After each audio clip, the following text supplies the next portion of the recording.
Hey everyone, and welcome to another episode of CNN 10. I'm Mina Durson, filling in for Coy Wire from CNN New York, and I am so excited to be here. Today is Wednesday, January 21st. Now let's get you your news. We're going to start in Australia, where a series of shark attacks has forced dozens of beaches to close and triggered warnings to stay out of the water. 4 attacks were reported in the span of just 2 days at popular beaches in the state of New South Wales, which is on the country's eastern coast. The attacks have all been attributed to bull sharks, a species with the unique ability to live in both salt and freshwater. Bull sharks commonly hunt near river mouths and other murky bodies of water, like Sydney Harbour, which is where one of the attacks occurred. CNN's Angus Young has more on why experts are worried that recent weather trends in the region may fuel more encounters. The family of a 12-year-old Australian boy is fearing the worst after he was attacked by a shark at a popular Sydney Harbour beach. Nico Antich has been hospitalised since Sunday, when he became the first victim in a rare spate of shark attacks. Rangers have been scouring this area of Sydney Harbour since Sunday night, looking for a shark that attacked a boy here. That boy is now in a critical condition in hospital, only alive because one of his friends jumped into the water to save him. 4 shark attacks in 48 hours, 3 in Sydney, another on the coast to the north. All were attributed to bull sharks, a stocky species with powerful jaws that lurk in murky waters. When there's certain types of events, like very heavy rainfall, we know that bull sharks, which are tolerant of freshwater, move around the harbour quite actively to move to where the fish are being pushed by the changes in salinity from the freshwater inputs. A 25-year-old surfer is also in a critical condition after he was attacked on Monday at a beach in Manly, another Sydney hotspot. At the moment, there's just been more sharks up and down the eastern coast of Australia than anyone's ever seen. It's actually radical, so I don't really want to go out for a while. An 11-year-old boy with a close call at nearby DY Beach. These bites taken from his surfboard. He got away unhurt. The attacks are not the first in Sydney in recent months. Here, temperatures are expected to surge ahead of an upcoming holiday weekend. Many will be judging whether to risk a swim. And it's time for 10-second trivia. What is the highest posted speed limit in the United States? 70 miles per hour, 85, 90, or 100? The answer here is 85 miles per hour, and those signs are posted in Texas. The highest posted in the world? That would be in Abu Dhabi at about 99 miles per hour. Rome, Italy has become the latest European capital to reduce its speed limit. The move aims to tackle pollution and obviate the number of accidents in a city where streets are packed with cars and tourists. CNN's Barbie Latza-Nadeau has the details. The streets of Rome can feel like an obstacle course, a chaotic mix of cars, scooters, and pedestrians buzzing through the city's ancient narrow streets. But Rome is trying to curb the whirlwind pace of some of its drivers, cutting the speed limit in the historic center almost in half, from 50 to 30 kilometers per hour.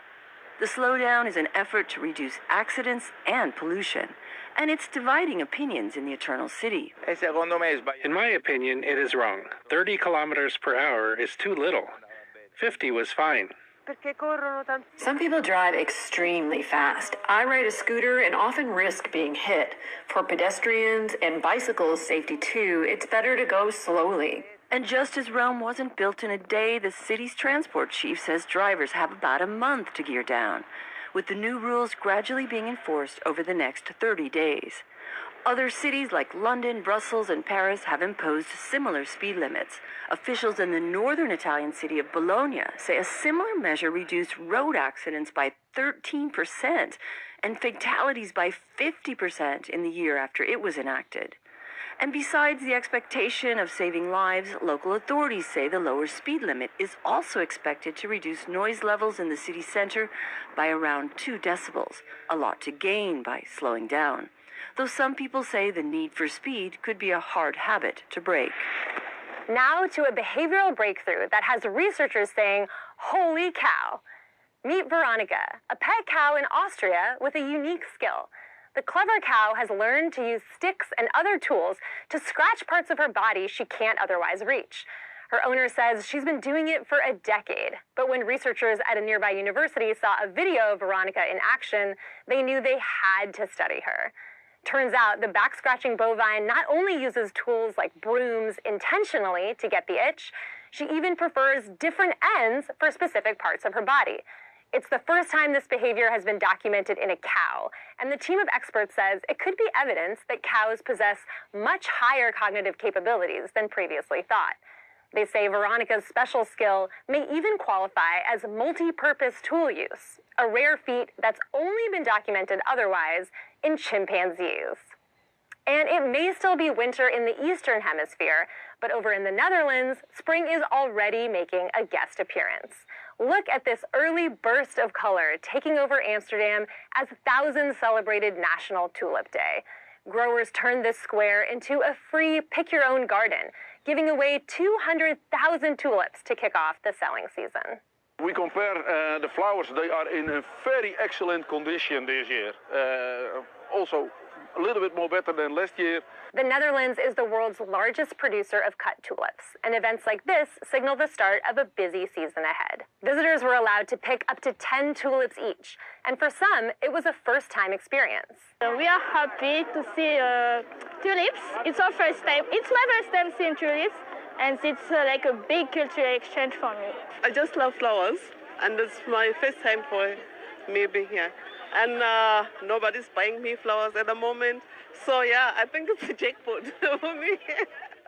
Now to a new record for one of the world's most famous puzzles. Meet 95-year-old Frank Ziminski, who's now broken 3 world records with the Rubik's Cube.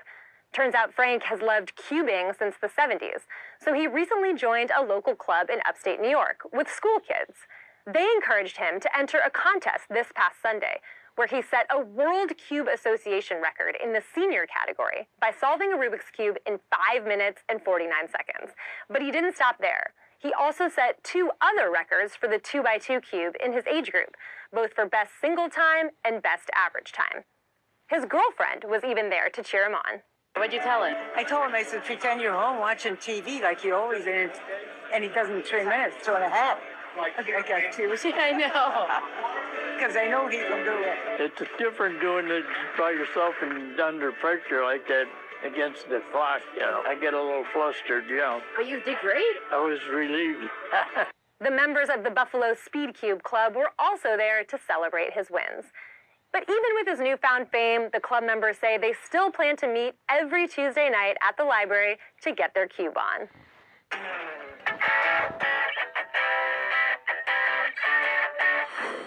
Today's story getting a 10 out of 10. Santos Vagos for life.